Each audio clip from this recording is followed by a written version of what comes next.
Hello, hi, namaste. Good morning, good afternoon, and good evening, dear all my friends. Today I'm here to present on The Garden of Love. In previous video, I recite the poem The Garden of Love written by composed by William Blake. Today I'm going to interpret the poem by line. So let's go to the poem. To interpret the poem, let's go to the general or background information about the poet.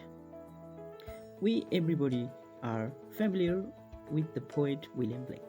He was a romantic poet, yeah. He wrote The Tiger Tiger Burning Bright. This is one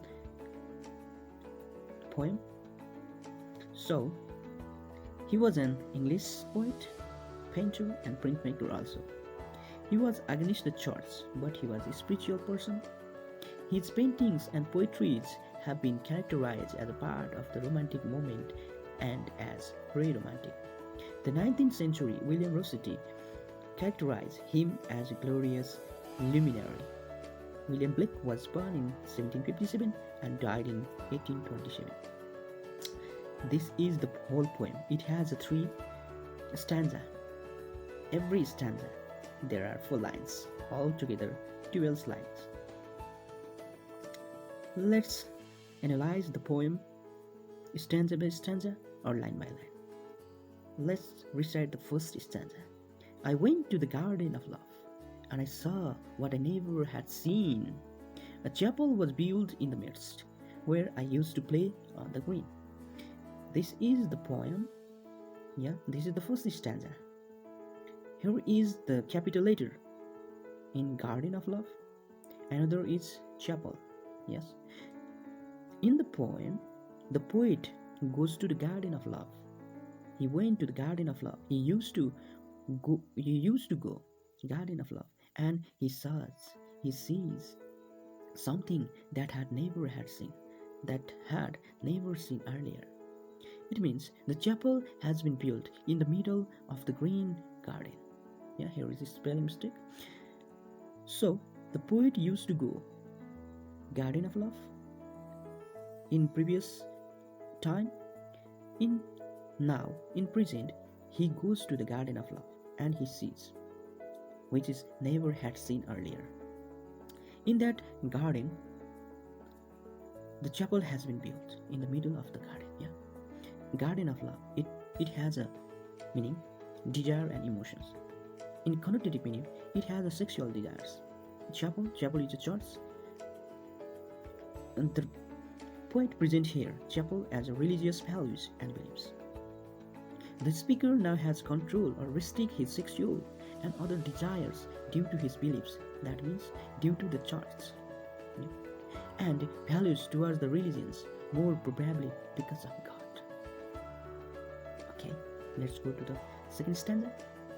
And the gates of his chapel were shut, and thou shalt not read over the door. So I turned to the garden of love, that so many sweet flowers bore. So we can see here is a capital letters and chapel.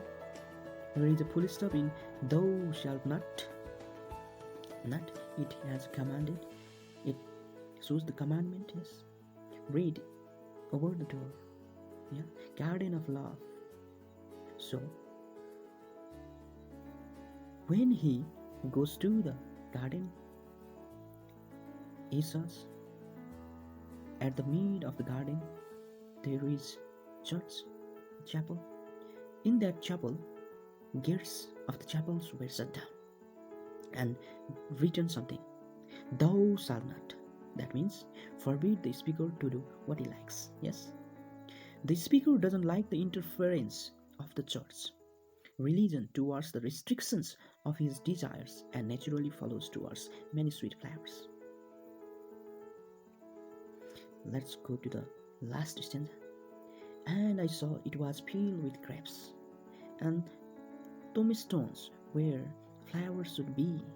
The priests in black gowns were walking their rounds and binding with bears my joys and desires. sees the garden was full of grapes and thorns instead of love. The poet sees the garden which was full of grapes. At the previous time there was flowers, many flowers, but nowadays it has full of grapes, tombstones instead of flowers. Tombstones means these stones, okay? Priest in a black gowns, controller of our social values and norms restrictions. It restricted the poet's joys, romances, bears like restrictions. Bears means one kind of fruit which has a thorn. Yes. Briars like restrictions. The garden like life full of beautiful desires, of romances, and the joys into the life that is filled with thorns and grapes. Okay. Let's go to the form and structures. It has a 4 stanza. First stanza has 4 lines, second stanza had 4 lines, and third last stanza has 4 lines. In first stanza, the speaker's discovery. The poet discoveries. We can see the discoveries of speakers. He discovered their chapel built in the middle of the garden. And second stanza, the speaker's feelings. We can see the speaker feelings. We can see the speaker feelings. Yeah. Okay. And last stanza, there is a disappointment of the speakers. This is the form and structures. Okay. Now let's go to rhyme schemes. Seen and green. This is in rhyme. A B C B. Yeah. And second stanza we can see door and bore. This is also in rhyme. D E F E. And last stanza we can see grounds browns, gowns browns, briars and desires. These are the internal rhymes. Yeah. We can see the contrastive images in the poem. Green versus black. Yeah. And flowers versus tombstones. Flowers versus briars. Light versus dark. Life versus death. And freedom versus restrictions.